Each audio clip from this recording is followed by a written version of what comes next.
Hello, femme de triomphe, j'espère que vous allez bien.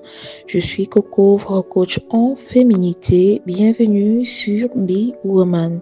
Aujourd'hui, on va parler du pourquoi il y a toujours cette volonté du rituel d'humiliation pour les femmes noires, surtout sur les réseaux.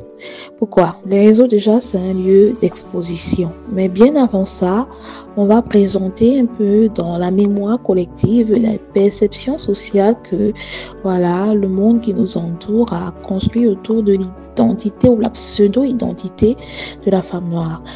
Bon, on va rappeler un peu le contexte que vous connaissez tous, l'esclavage, la colonisation et tout, où ils ont décidé de dessiner un schéma d'une femme noire qui est une servante. Et quel genre de servante d'ailleurs? Ce n'est pas la plus grande des servantes, c'est la plus petite d'entre toutes, c'est-à-dire celle sur qui on peut cracher son venin, celle sur qui on peut exercer des pressions, exercer des violences, exercer des maltraitances sans aucune représailles.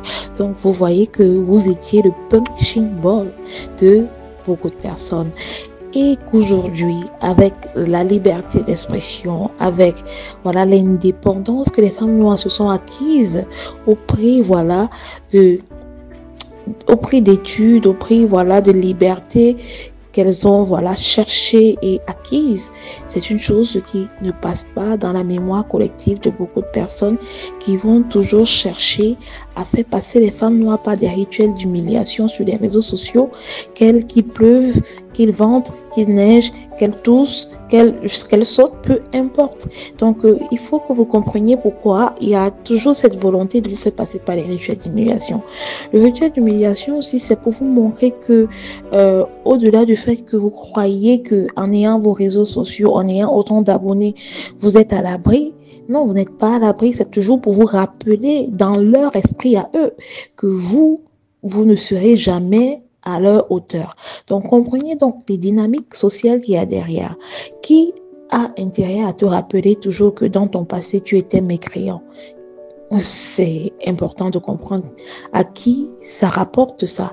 À qui ça rapporte un discours pareil, de faire croire à quelqu'un que parce qu'il a été mécréant il y a quelques années, il va rester dans cette attitude dans cette attitude de manque d'excellence, dans cette attitude où elle est abâchée sur sa vie, où elle ne regarde pas son avenir avec une volonté de dire que peu importe les situations, je vais chercher à m'en sortir, peu importe le système, je serai résiliente suffisamment pour transformer les défis en opportunités.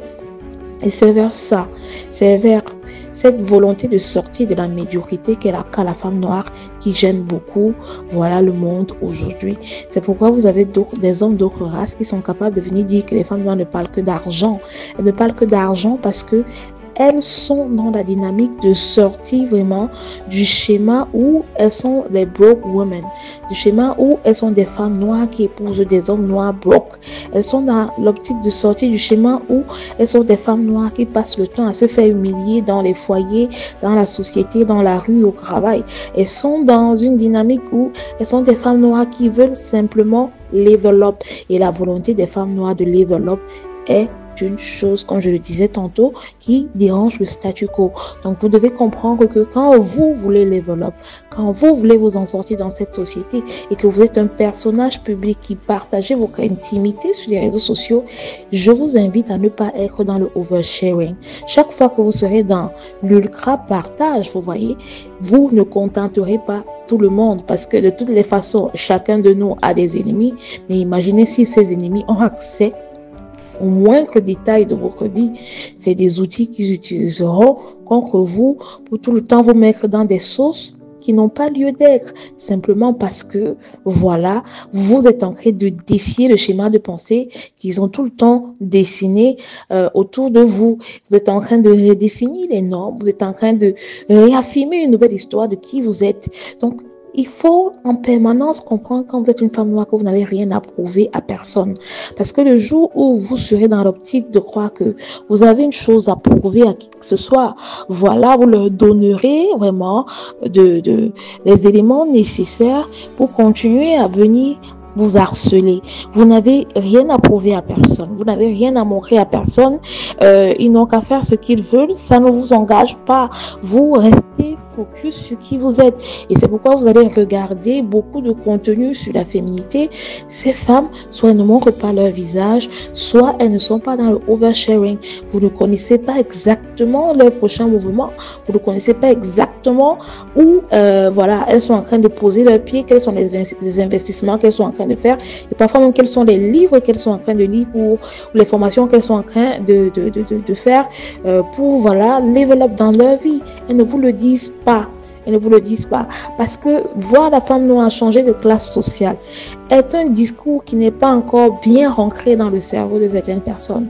Et elles, étant des personnes qui ont toujours eu le privilège, elles ne sont pas prêtes à vous laisser être également une personne qui aspire simplement à respirer, qui aspire seulement à avoir une meilleure condition que celle que sa maman, ses parents, ses aïeux ont eu bien avant elle.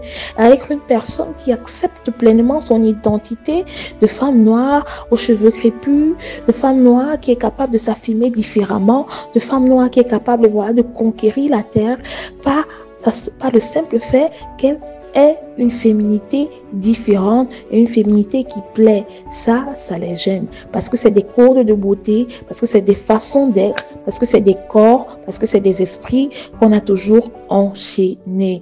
Donc, enchaînés, pourquoi? Parce qu'on était dans le prisme du blindness. Du blindness, pourquoi? Cet aveuglement. Pourquoi cet aveuglement? Parce que, simplement, il ne fallait pas qu'on voit ce qui pouvait se dégager de ces femmes. Il ne fallait pas qu'on voit ce qu'elles pouvaient représenter en termes d'image de beauté, ce qu'elle pouvait représenter en termes de potentialité. Et vous imaginez à travers les siècles, le potentiel de femmes noires qui n'ont jamais explosé parce que simplement elles n'ont pas eu l'occasion, comme nous aujourd'hui, d'avoir des outils, d'avoir un environnement qui les permettait simplement d'exprimer voilà, leur plein potentiel et de devenir les meilleures versions d'elles-mêmes.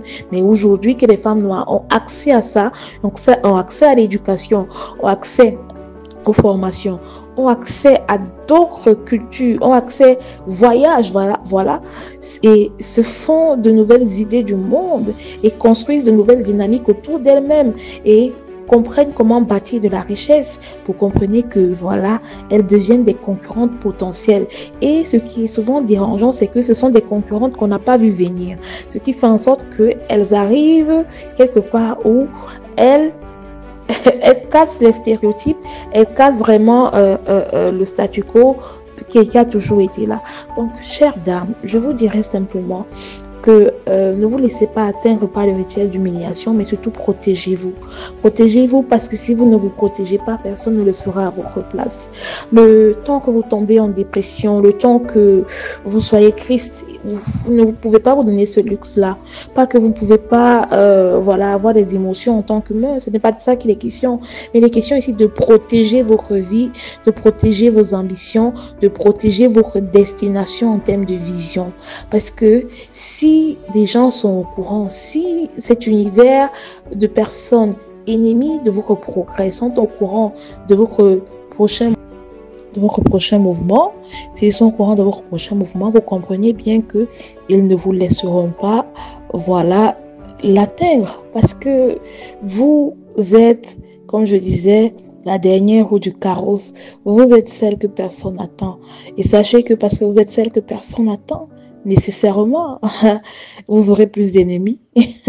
D'ici à là, femme de triomphe, soyez sage, hein. Vraiment, soyez sage dans votre manière de vous présenter dans cette manière que vous avez de vous présenter sur les réseaux. Sachez bouger, sachez ce que vous montrez, ce que vous ne montrez pas, quelles sont les parties de votre identité que vous voulez partager et ce que vous ne partagez pas, quel est le niveau voilà d'intériorité, de sécurité personnelle que vous souhaitez avoir.